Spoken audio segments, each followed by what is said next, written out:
ప్రకాశం జిల్లా మార్కాపురం శాసనసభ్యులు కందుల నారాయణ రెడ్డికి మనస్ఫూర్తిగా ముస్లిం మైనార్టీ సమాజం కృతజ్ఞతలు తెలిపారు. మార్కాపురం పట్టణంలోని ప్రెస్ క్లబ్ లో ముస్లిం మైనార్టీ సోదరులు ప్రెస్ మీట్ నిర్వహించారు. ఈ సందర్భంగా వారు మాట్లాడుతూ గత వారం రోజుల ముందు ముస్లిం సోదరుడు గౌరవ మార్కాపురం శాసనసభ్యులు కందుల నారాయణ రెడ్డిని ఈ ప్రాంత ముస్లిం మైనార్టీ విద్యార్థులకు ఒక ముస్లిం మైనార్టీ రెసిడెన్షియల్ స్కూల్ అవసరమని విన్నవించామని వెంటనే స్పందించిన శాసనసభ్యులు ఈ విషయాన్ని లిఖితపూర్వకంగా విద్యాశాఖ మంత్రి నారా లోకేష్ బాబుకి సిఫార్సు లేఖ అందించడం జరిగిందని, అనంతరం గత గురువారం అసెంబ్లీలో ముస్లిం మైనార్టీ సోదరులకు ఒక రెసిడెన్షియల్ స్కూల్ అవసరమని శాసనసభలో కోరారు. త్వరలోనే ఈ ప్రాంతానికి ఒక ముస్లిం రెసిడెన్షియల్ పాఠశాల రానుందని అన్నారు.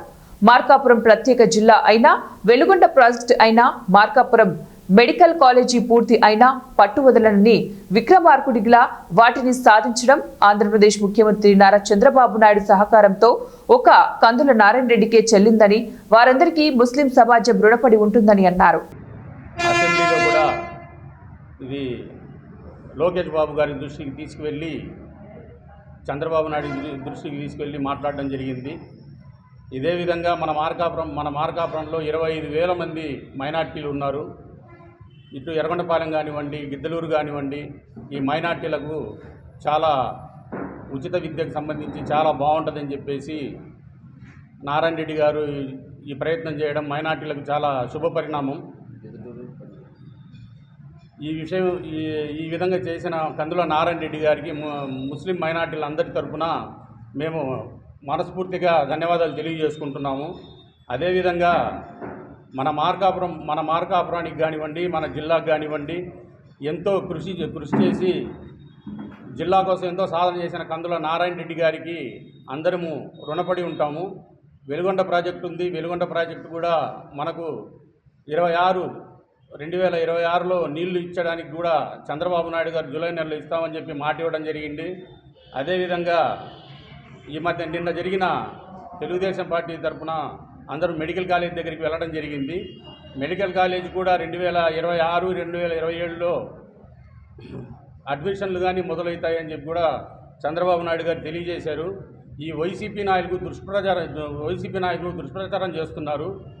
వీళ్ళని ప్రజలందరూ అర్థం చేసుకొని వీళ్ళని తిప్పికొట్టాల్సిన అవసరం ఉంది.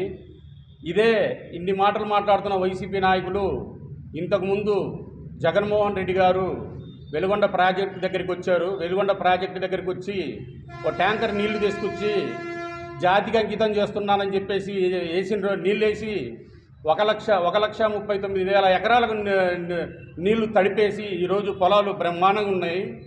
ఒకసారి నాయకులు కూడా అర్థం చేసుకోవాలి. ట్యాంకర్ నీళ్లకు 1,39,000 ఎకరాలు తడుస్తాయని చెప్పి నేను మిమ్మల్ని ప్రశ్నిస్తున్నాను.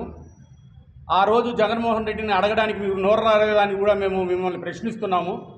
ఇంత మాయ మాటలు, మాయ వ్యవహారాలు, మాయ చూపిస్తూ జనాలను మోసం చేసుకుంటూ పోతున్నారు.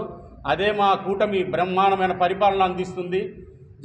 మాకు చంద్రబాబు నాయుడు గారు మమ్మల్ని పశ్చిమ ప్రాంతాన్ని బాగా అభివృద్ధి చేయాలని చెప్పేసి ఆయన మనసులో బ్రహ్మాండంగా ఉంది. ఆయన ద్వారానే మాకు అతి త్వరలో కూడా జిల్లా ప్రకటన చేయబోతున్నారు.